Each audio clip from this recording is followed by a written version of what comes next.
Bom dia, gente. Nós somos a Daça, Laura, Thaís, Aline. E ao invés de fazer uma apresentação tradicional, nós resolvemos fazer uma dinâmica de perguntas e respostas que a gente chamou de passo a repasso processual. Mas antes de tudo, a gente precisa entender quem foi o professor Leonardo Greco. Quem é ainda, né?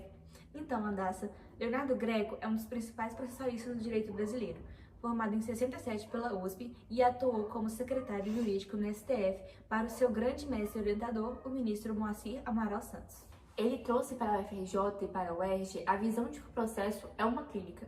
Para o professor Greco, o professor de direito não pode falar de cirurgia processual de forma abstrata. Ele precisa viver e vivenciar o dia a dia forense no escritório para entender a dor de cada parte do processo. Além disso, mesmo com a densidade teórica, o Greco manteve ainda uma acessibilidade e uma simplicidade didática. Então, depois dessa breve apresentação, o nosso passo a repasse de hoje é uma grande homenagem a esse professor que foi um grande processualista brasileiro. Então, nós dividimos o grupo em dupla A, Laura e a Daça, dupla B, Thaís e Aline. Vamos ao bloco 1.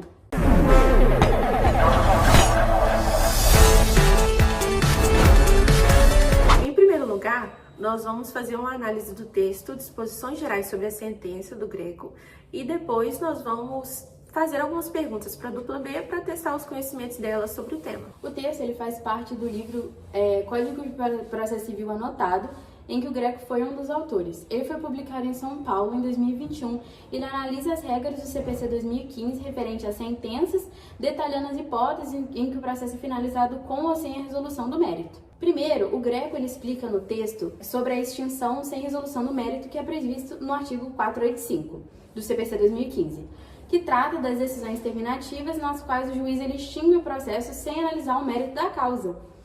As principais causas para essa extinção incluem o indeferimento da petição inicial, o abandono da causa pelo autor ou a paralisação do processo por negligência das partes, e também se constatar a ausência de pressuposto processual, perempção, litispendência, coisa julgada, ausência de legitimidade ou interesse processual, e além também da existência de convenção de arbitragem.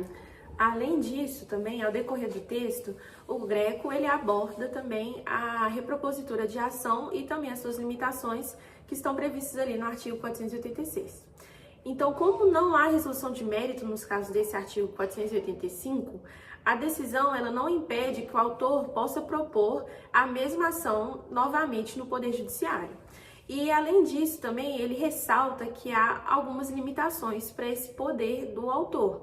Por exemplo, se a extinção ela ocorreu por litispendência, se a extinção também ocorreu por falta de condições da ação, existência de convenção de arbitragem, como a Laura também já falou, e com isso a nova ação ela só pode ser proposta se esses vícios anteriores forem corrigidos. O professor Greco ele também aborda o artigo 487 no CPC 2015, que dispõe sobre as sentenças definitivas, que são aquelas que resolvem o mérito e entregam o provimento, acolhendo ou não o pedido. Pode reconhecer a ocorrência de prescrição ou decadência, ou homologa os atos de disposição das próprias partes, como o reconhecimento da procedência do pedido, o acordo e a renúncia da pretensão. O autor também ressalta que o juiz não pode decidir em hipótese alguma sem antes dar às partes a oportunidade delas se manifestarem, garantindo o direito ao contraditório. Inclusive, é um dos temas que a dupla B vai abordar. Então, ao longo desse texto também, finalizando, o Greco, ele destaca o artigo 488, que consagra o princípio da primazia do mérito.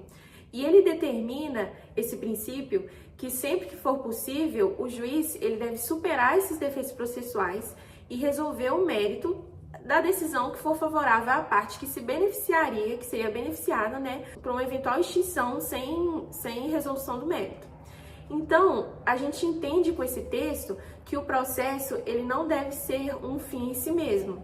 Ele tem um propósito final que é a resolução do mérito, a resolução do conflito em si, primeiramente. Mas o Leonardo Greco ele também faz uma advertência ali para o autor, para os leitores, O que ele destaca? Que o juiz ele não pode ignorar as nulidades insanáveis e as matérias de ordem pública para julgar o mérito da causa. Então, para dar continuidade na nossa dinâmica, eu e a Laura, nós vamos fazer 3 perguntas para as meninas sobre o nosso texto e elas vão ter 5 segundos para responder. Se elas responderem certo, elas ganham 1 ponto e se elas não souberem, elas podem passar, ok? Então, depois que a Laura terminar de perguntar, o cronômetro vai rodar para vocês responderem. Tá bem. Primeira pergunta. Se o autor abandonar a causa por mais de 30 dias e o réu já tiver oferecido contestação, o que é necessário para que o juiz extinga o processo sem resolução do mérito? Letra A. O juiz pode extinguir o processo de ofício sem necessidade de provocação. Letra B. Depende obrigatoriamente de requerimento do réu. Letra C. O processo será extinto automaticamente de forma imediata.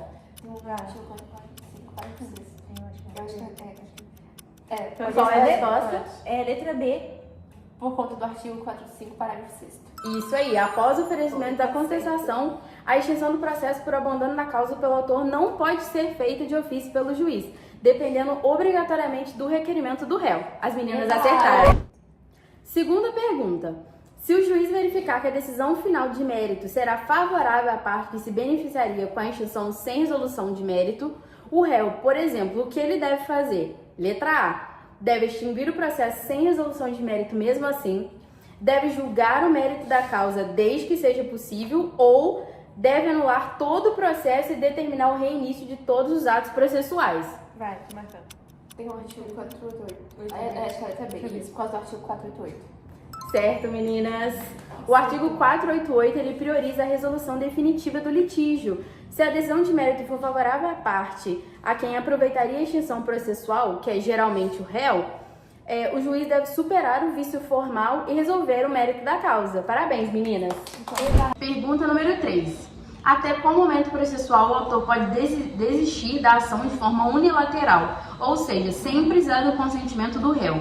Letra A. Até o momento do oferecimento da contestação. Letra B. Até a aprovação da sentença definitiva. Letra C. Até a intimação do réu para audiência de conciliação. Vai ficar rodando, gente. Mas eu não sei. A gente passa. Vocês vão passar? Pode passar. A resposta correta é a letra A. Até o momento do oferecimento da contestação. O artigo 485, parágrafo 4º do CPC 15 estabelece que, uma vez oferecida a contestação, o autor não poderá desistir da ação sem o consentimento do réu. Portanto, o oferecimento da defesa é o limite temporal para a desistência estritamente unilateral. O texto na qual eu e a Thaís vamos abordar é o contraditório no novo CPC, publicado no livro O Novo CPC, Programa de Estudos Avançados em homenagem ao ministro Arnaldo Esteves Lima, primeira edição. Foi publicado pela Escola de Magistratura do TRF da 2ª Região, em julho de 2026, no Rio de Janeiro. O texto se encontra no capítulo 4º do título Programa de Estudos Avançados, terceira parte. Os principais artigos que vamos abordar é o artigo 9º, ao princípio lateral, artigo 10º, proibição de decisão surpresa, artigo 6º, dever da cooperação, artigo 369, direito à prova, artigo 439, fundamentação das decisões, 927, forças precedentes e 985, demandas repetitivas. Esses são os principais artigos citados no texto e, a seguir, nós vamos fazer uma breve explicação sobre o que o professor Greco analisa no texto. O contraditório no novo PPC, o professor Leonardo Greco, ele desmitifica a ilusão de que a nova legislação será salvadora da justiça civil brasileira. Ele argumenta que os problemas do judiciário são estruturais, decorrentes de excesso de litigiosidade e a falta de políticas públicas eficientes para a solução de conflitos, de modo que a simples importação de regras estrangeiras nem sempre se adequa à nossa realidade. A tese central de sua exposição é de que o novo CPC foi moldado por duas diretrizes antagônicas e conflitantes que convivem no mesmo documento, o garantismo processual e a chamada ideologia da eficiência. Pelo lado do garantismo processual, a fase positiva apontada pelo autor diz que o novo código traz avanços significativos que fortalecem o princípio do contraditório, transformando-o em um modelo participativo e democrático. Greco destaca que a regra da audiência bilateral, que impede o magistrado de proferir decisões de forma surpreendente contra uma das partes sem antes ouvi-la, exigência essa, né, que se estende inclusive para matérias que o juiz deva decidir de ofício, mostra que o sistema busca garantir a paridade de armas, assegurando o direito de produção de provas até mesmo para o réu revel, igualando honorários de sucumbência em causas que envolvam a fazenda pública. Além disso, o texto consagra a gestão cooperativa no processo, exigindo lealdade e solidariedade de todos os atores jurídicos, e amplia o direito à prova ao estabelecer que o juiz não é o único destinatário. Outro avanço muito elogiado pelo professor durante o texto é a imposição de uma fundamentação rigorosa nas decisões judiciais, proibindo que o uso de argumentações genéricas ou a mera citação de artigos tenha devida explicação, de sua incidência no caso concreto. Em contrapartida, Greco faz duras críticas à forte influência da ideologia da eficiência, uma face negativa gerada pela angústia frente ao incontrolável volume de processos e recursos no país. Essa lógica de visão puramente gerencial e quantitativa prioriza a celeridade e a produtividade estatística, o que acaba gerando graves restrições ao contraditório. O professor Greco alerta que a atribuição de força normativa obrigatória aos precedentes e às súmulas de tribunais superiores sujeitos jurisdicionados a decisões pré-estabelecidas na quais eles não tiveram qualquer oportunidade de influenciar. Essa violação se agrava nos mecanismos de julgamento de massa, como um incidente de resolução de demandas repetitivas e RDR, em que uma tese jurídica passa a valer para milhares de pessoas e recebe um tempo de fala irrisório e uma participação severamente limitada. O professor, a obsessão pela rapidez também sacrificou a oralidade, impondo um procedimento fragmentado escrito que aniquila o diálogo humano imediato entre o juiz e as partes. Com isso, com tudo que foi exposto até agora, o professor ele conclui que o grande desafio cotidiano da justiça brasileira será implementar e harmonizar essas regras tão contraditórias entre si. Ele adverte de forma clara, Lili, que a verdadeira eficiência do judiciário não pode se reduzir a uma simples corrida por rapidez e ao cumprimento de metas de produtividade. Para estar à altura do Estado de Direito contemporâneo, essa eficiência precisará, obrigatoriamente, abranger o amplo acesso à justiça e a proteção legal equânime, preservando o respeito inegociável à paridade de armas processuais para todos. Agora é a vez da Laura e da Dacia falarem o que elas aprenderam com o nosso texto contraditório sobre o novo CPC. Vamos lá, pela primeira pergunta. Meninas, por que o contraditório é considerado um mega princípio pelo autor? Letra A, porque sua eficácia depende da aplicação conjunta de várias outras regras processuais, como a paridade de armas e audiência bilateral. Letra B, porque é o único princípio do direito processual civil expressamente previsto na Constituição Federal. E letra C, porque garante o direito a recursos ilimitados, paralisando o andamento processual. Letra A. Certa resposta, meninas, realmente. O Greco explica que a finalidade do contraditório só é atingida se outros princípios e garantias também forem observados, englobando uma série de regras. Agora vamos para a pergunta número 2. Qual é a principal crítica de Greco ao RDR e à força dos precedentes obrigatórios? Letra A. Eles reduzem excessivamente os recursos, prejudicando a atuação dos advogados. Letra B. Eles impõem decisões em massa a pessoas que não tiveram uma chance real e igualitária de influenciar a tese. Ou letra C, eles impedem os juízes de aplicarem o princípio da solidariedade social nas decisões.